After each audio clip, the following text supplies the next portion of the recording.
আউযুবিল্লাহি মিনাশ শাইতানির রাজিম। বিসমিল্লাহির রহমানির রহিম। সালামুন আলাইকুম ওয়া রাহমাতুল্লাহি ওয়া বারাকাতুহু। আশা করি সকলেই ভালো আছেন। আল্লাহ তাআলা সকলকে সুস্থ রাখুক।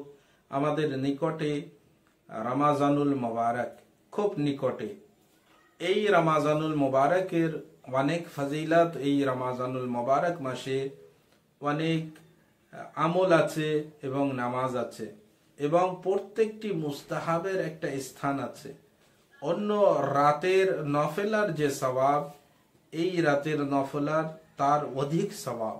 এমনকি বলা হয়েছে যে যদি কোনো ব্যক্তি রমাজানুল মুবারক মাসের নফলা পড়ে তো একটি রাতের নফলা বাকি অন্য মাসের 70টি রাতের নফলার তুলনা।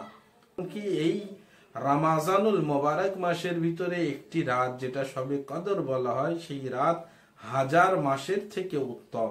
1000 রাতও নয়, 1000 মাসের থেকে উত্তম।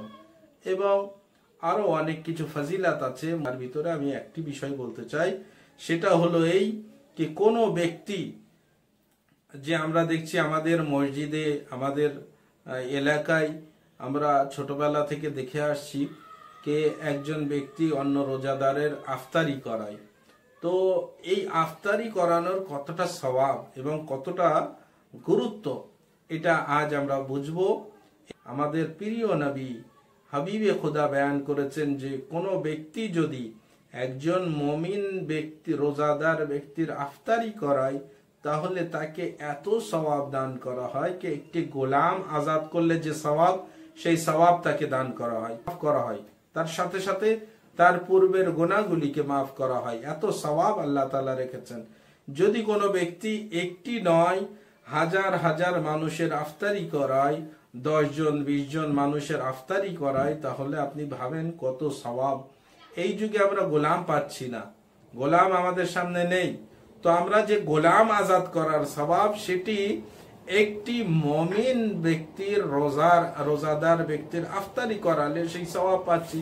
যদি একটা মসজিদে, যদি কোনো মসজিদে 10 জন 20 জন 50 জন 100 জন 200 জন 300-400 জনের যদি আফতারি করায়, তাহলে সেই ব্যক্তি কতগুলো গোলাম আজাদ করার সওয়াব অর্জন করছে। এর ভিতরে আমরা যদি দেখতে চাই, শুধু এই নয়, এবং আরো আছে কে শুধু গোলাম আজাদ করার সওয়াব নয়, তার সাথে সাথে তার পূর্বের গুনাহগুলোকে মাফ করে দিবেন। একজন ব্যক্তি প্রশ্ন করলেন, ইয়া রাসূলুল্লাহ, আমাদের ভিতরে অনেকজন তো সক্ষম নয় কি কোনো মুমিন রোজাদার ব্যক্তির আফতারি করাবে। রাসূলে খোদা বললেন, আল্লাহ করিম, আল্লাহ দয়ালু।